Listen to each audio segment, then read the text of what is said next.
আল্লাহ রাব্বুল আলামিন কোরআনুল কারীমের মধ্যে জানায় দেন, নবী আমার, আপনি আপনার উম্মতদেরকে জানায় দেন, যে বান্দা বান্দীগুলো দুনিয়ার জমিনে অহংকার করে, যে বান্দা বান্দীগুলো দুনিয়ার জমিনে তাকাব্বুরি করে, কাল কিয়ামতের ময়দানে আমি আল্লাহ পাকের পক্ষ থেকে আযাবের ফেরেশতাগুলো ওই বান্দাগুলোকে ধরবে আর বলবে, উদখুলু আবওয়াবা জাহান্নাম খালিদিনা ফিহা আবাদা, জাহান্নামের মধ্যে ঢুক, এই জাহান্নামটা তোদের জন্য দীর্ঘকালের বাসস্থান। ওয়া বি'সা মাসওয়াল মুতাকাব্বিরিন, আর অহংকারীদের জন্য এই জাহান্নামটা হবে বড়ই নিকৃষ্ট পর্যায়ের জাহান্নাম। أعوذ بالله من الشيطان الرجيم بسم الله الرحمن الرحيم ولا تمش في الأرض مرحا إن الله لا يحب كل مختال فخور أو كما قال عليه الصلاة والسلام من تواضع لله رفعه الله ومن تكبر وزعه الله فهو في نفسه كبير وفي أعين الناس صغير صدق الله مولانا العظيم وصدق رسوله النبي الكريم والحمد لله رب العالمين الحمد لله মহান রব্বে কারীমের দরবারে লাখ কোটি শুকরিয়া ও সুজুদ, যে মহান রব্বে কারীম আমাকে আপনাকে অত্যন্ত দয়া করে মায়া করে করুণার আদরণে জালিসুর রহমান, জান্নাতের টুকরা, জান্নাতের মজমা, জান্নাতের বাগান, ওলামায়ে কেরামের দ্বীনের সুহবতে আসার বসার তৌফিক দান করেছেন। সেই জন্য ওই মহান মুনিবের দরবারে দিল থেকে কালিমাতুশ শুকর আদায় করে বলি আলহামদুলিল্লাহ। আলহামদুলিল্লাহর মধ্যে কোনো মজা নাই, কোনো স্বাদ নাই, কোনো রস নাই, কোনো কষ্ট নাই, কোনো গ্রাণ নাই। মুসলমানের জবানে ইমানি আওয়াজে অন্তরের অন্তরস্থল থেকে এক বাক্যে একশো সমস্যার ভর্তি করে সকলে চিৎকার দিয়ে বলে আলহামদুলিল্লাহ। আর বলে আলহামদুলিল্লাহ।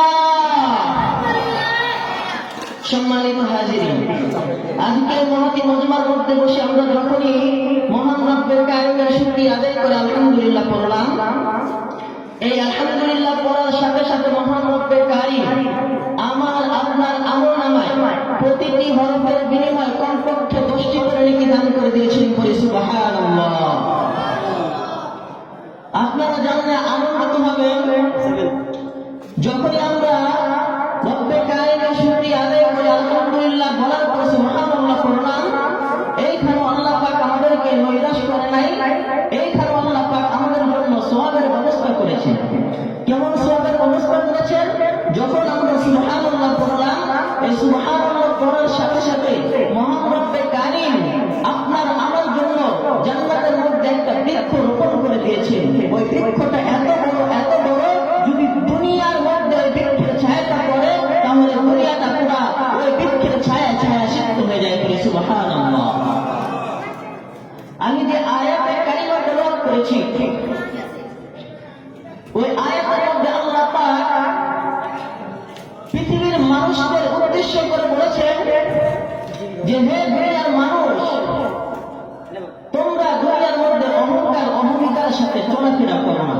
কারণ আমি আল্লাহ পাক কোন অহংকারীকে পছন্দ করি না।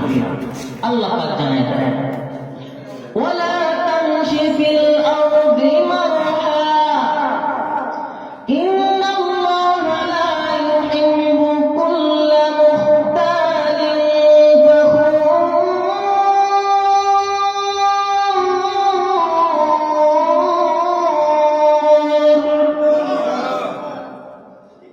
আল্লাহ পাক জানায় দেন, পৃথিবীর মধ্যে তোমরা চলাফেরা করো কিন্তু অহংকার সাথে চলাফেরা করো না, কারণ আমি আল্লাহ পাক কোন অহংকারীকে পছন্দ করি না। এখন আপনারা বলতে পারেন যে হুজুর পছন্দ করে না। এই কথাটা বোঝানোর জন্য আপনাদেরকে একটা ছোট্ট ঘটনা বলি। আল্লাহ রাব্বুল আলামিন যখন আদম আলাইহিস সালামকে সৃষ্টি করে সমস্ত ফেরেশতাদেরকে বলল আদমকে সিজদা করতে, সেদিন সমস্ত ফেরেশতা আদমকে সিজদা করেছিল, কিন্তু সিজদা করে নাই শুধু ইবলিস। কেন ইবলিস সিজদা করে নাই? সেদিন ইবলিস অহংকার করে বলেছিল ক্বালা আনা খায়রুম মিনহু, আল্লাহ আমি আদম থেকে শ্রেষ্ঠ। কিভাবে আদম থেকে শ্রেষ্ঠ? ইবলিস যুক্তি দেয় خلقته من نار وخلقتني من طين।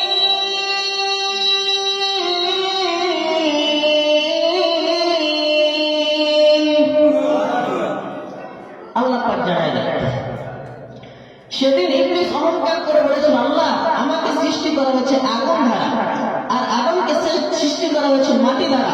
আমি উৎকৃষ্ট মানের ধাতু হইয়া আমার থেকে নিকৃষ্ট মানের ধাতুকে সিজদা করতে পারবো না। সেদিন ইবলিস অহংকার করে এই কথা বলেছিল, তাই আল্লাহ পাক ইবলিসকে বিতাড়িত করে দিয়েছে। এই জন্যই আল্লাহ পাক কোন অহংকারীকে পছন্দ করে না। এখন তো বুঝতে পারলেন কেন আল্লাহ পাক অহংকারীকে পছন্দ করে না? এখন আসে, যদি অহংকারের মতো মহামারী, অহংকারের মতো নিকৃষ্ট পর্যায়ের কাজ আমরা অবলম্বন করি তথা অহংকার করি, তাহলে আল্লাহ পাক কি আমাদেরকে শাস্তি দেবে নাকি পুরস্কার দেবে? এই কথা আল্লাহ পাক কোরআন কারীমের মধ্যে জানায় দেয় قيل ادخلوا أبواب جهنم خالدين فيها أبدا فبئس مثوى المتكبرين।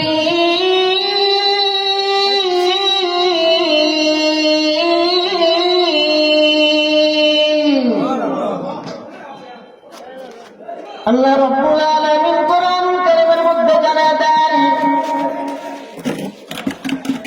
নবী আমার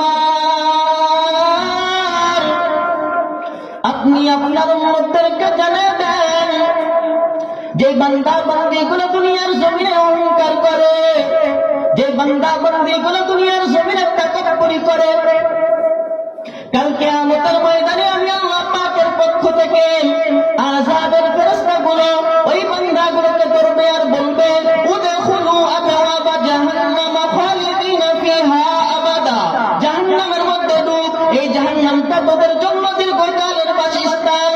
ফাবিসা মাসওয়াল মুতাকাব্বিরিন, আর অহংকারীদের জন্য এই জাহান্নামটা হবে বড়ই নিকৃষ্ট পর্যায়ের জাহান্নাম। আল্লাহ রাব্বুল আলামিন হাদিসে কুরসির মধ্যে জানিয়ে দেন আল কিবরিয়া রিদাই ওয়াল আজমাতু ইজারি ফামান নাযাআনি ওয়াহিদাম মিনহুমা قذفته في النار। আল্লাহ রাব্বুল আলামিন ডাকতে কয় নবী আমার আপনি আপনার উম্মতদেরকে জানিয়ে দেন যে বান্দা বান্দীগুলো অহংকার করে ওই বান্দা বান্দীগুলো যেন আমি আল্লাহ পাকের চাদর নিয়ে টানাটানি করে, ওই বান্দা বান্দীগুলো যেন আমি আল্লাহ পাকের কাপড় নিয়ে টানাটানি করে। আর যারা আমি আল্লাহ পাকের চাদর নিয়ে টানাটানি করবে, আমি আল্লাহ পাকের কাপড় নিয়ে টানাটানি করবে, আপনি নবী জানাইয়া দেন ফাযাবতুহু ফিন্নার, আমি আল্লাহ রাব্বুল আলামিন ওই বান্দা বান্দীগুলোকে জাহান্নামে নিক্ষেপ করব। কবি বলেন নশায়ত বনি আদম খাকে জাত, নশায়ত বনি আদম খাকে জাত के सरदर कुनत किबिर तंदियो बात करा बचड़ा तंदियो सरकशी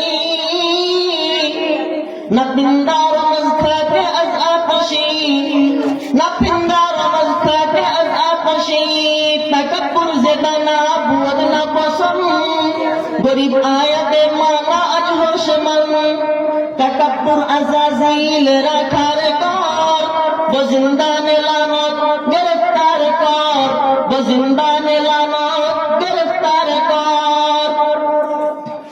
কবি ডাক দিয়া কয় মাটির তৈরি আদম সন্তানের উচিত নয় অহংকার করা। কয় কারণ কি? মাটির কাজ হচ্ছে ধৈর্য ধারণ করা। দেখেন না মাটির মধ্যে কত বড় বড় বিল্ডিং বানানো হয়, মাটি কিছু বলে না। মাটির মধ্যে কত বড় বড় বিল্ডিং বানানো হয়, মাটি কিছু বলে না। কত কত বড় বড় প্লেয়ার গাঁথনি করা হয়, মাটি কিছু বলে না। কারণ কি? কারণ হলো মাটির রবের পক্ষ থেকে কোনো হুকুম নাই, মাটির রবের পক্ষ থেকে কোনো হুকুম নাই, যার কারণে মাটি কিছু বলে না। কিন্তু এমন একটা সময় আসবে, জমিনের রব জমিনকে হুকুম দেবে, জমিনের রবের হুকুম পাইয়া জমিন একটা মানুষকে গিলে ফেলতে দ্বিধাবোধ করবে না। ইযা যুলজিলাতিল আরদু জিলজালাহা, জমিনকে যখন তার কম্পন দ্বারা প্রকম্পিত করা হবে, ওয়া আখরাজাতিল আরদু আসফালাহা, তার মধ্য থেকে সমস্ত পূজাগুলো বের করে দেওয়া হবে। ওয়া ক্বালাল ইনসানু মা লাহা, সেদিন মানুষ বলবে হায় হায় হায় হায়, জমিনের কি হলো হায় হায়, জমিনের কি হলো বিআন্না রাব্বাকা ওয়াহালাহা, সেদিন জমিনের রব জমিনকে হুকুম করবে, জমিনের রবের হুকুম পাইয়া জমিন মানুষের সমস্ত বৃত্তান্তগুলো প্রকাশ করে দেবে।